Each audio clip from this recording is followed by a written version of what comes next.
অবশেষে নীলাঞ্জনার গোটা পরিবারও যখন থানায় চলে আসে, ঠিক সেই মুহূর্তে নীলাঞ্জনাকে কোণে বেশে দেখে সকলে চমকে ওঠে এবং রাহিমা বলতে থাকে যে, হ্যাঁ রে পোড়ামুখী সর্বনাশী কোথাকার, তুই কি কোনো দিনও ভালো পথে ফিরবি না? তুই কি কোনো দিনও আর মানুষ হবি না? তুই চিরকালে কি এরকম অমানুষ এবং কুৎসিত প্রজাতির একটা মানুষ হয়ে থাকবি? ঠিক সেই মুহূর্তে নীরু বলতে থাকে যে, মা মুখ সামলে কথা বলো।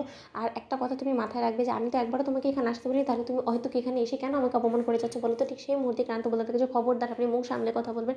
আপনি কিন্তু ভুলে যাবেন না যে এখন নীলাঞ্জনা শুধুমাত্র আপনার মেয়ে নয়, বরঞ্চ ও আমার স্ত্রীও, এবং আমি আমার স্ত্রীর কোনো রকম কোনো অসম্মান অপমান সহ্য করবো না। ঠিক সেই মুহূর্তে অফিসার খান সেখানে গিয়ে বলতে থাকে যে, লজ্জা করছে না এরকম একটা নোংরামো করার শর্ত আপনার মধ্যে বিন্দুমাত্র কোনো রকম কোনো আফসোসটুকু আমি অন্তত দেখতে পাচ্ছি না। অন্যদিকে ক্রান্ত বলতে থাকে যে, আমার তো মনে হয় না যে আমি কোনোদিনও কাউকে অন্যায়ভাবে কোনো রকম কোনো অপরাধ করেছি বা কারো উপরে জুলুম খাটানোর চেষ্টা করেছি বা কারো কাছ থেকে কোনো কিছু আত্মসাৎ করে নেওয়ার চেষ্টা করেছি। তাহলে আমি কেনই বা ভয় পাবো, কেনই বা আমার লজ্জা করবে বলুন তো? আমি বুক চিরে বলতে পারবো যে আমি এতদিন ধরে যা কিছু করেছি সেটা সম্পূর্ণরূপে ঠিক ছিল এবং এমন কোনো কোর্ট নেই যে কিনা আমাকে ভুল প্রমাণ করতে পারবে। ঠিক সেই মুহূর্তেই স্রোত বলতে থাকে যে, আচ্ছা অফিসার, আপনি কী চান বলুন তো? ওনাদেরকে কেন এখানে অ্যারেস্ট করে নিয়ে আসা হয়েছে বলুন তো? ওনাদের কী দোষ বলুন তো? আর আমি যদি কাল রাতে যেও থাকি, তাহলে আমি তো একজন অ্যাডাল্ট এবং আমি আমার সৎ জ্ঞানে যদি সেখানে গিয়ে থাকি, তাহলে সেটার উপরে নিশ্চয়ই আপনারা বাধা দেওয়ার কেউ নয়। আপনারা সেটা ভুলে যাচ্ছেন কেন বলুন তো? আর আপনাদের এত বড় দুঃসাহস হয় কী করে যে আপনারা আমার পেছন পেছন করতে করতে সেখানে অবধি পড়ে চলে গিয়েছেন? আপনারা একবার আমার পারমিশন নেওয়ার চেষ্টা করেছেন? আমি কি আপনাদেরকে একবারও বলেছি যে আমার সিকিউরিটিটা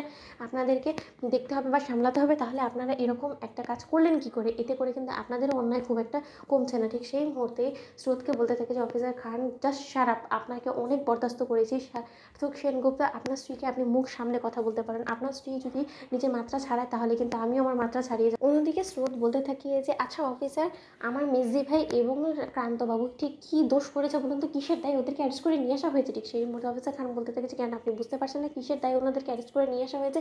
ওনারা একের পর এক দুর্ধর্ষ ডাকাতি করেই চলেছে এবং বারবার করে তারা পার পেয়ে গিয়েছে এবং লাস্টলি ওরা আপনার সঙ্গে যে জঘন্য কাজটা করেছে, আপনার উপর আপনার বোন গুলি চালিয়েছে, এতে করে কি ওনাদের দোষ খুব একটা কমে যায় বলে আপনার তো মনে হয়? ঠিক সেই মুহূর্তে সার্থক বলতে থাকে যে, এবার তুমি কী জবাবদিহি করবে বলো?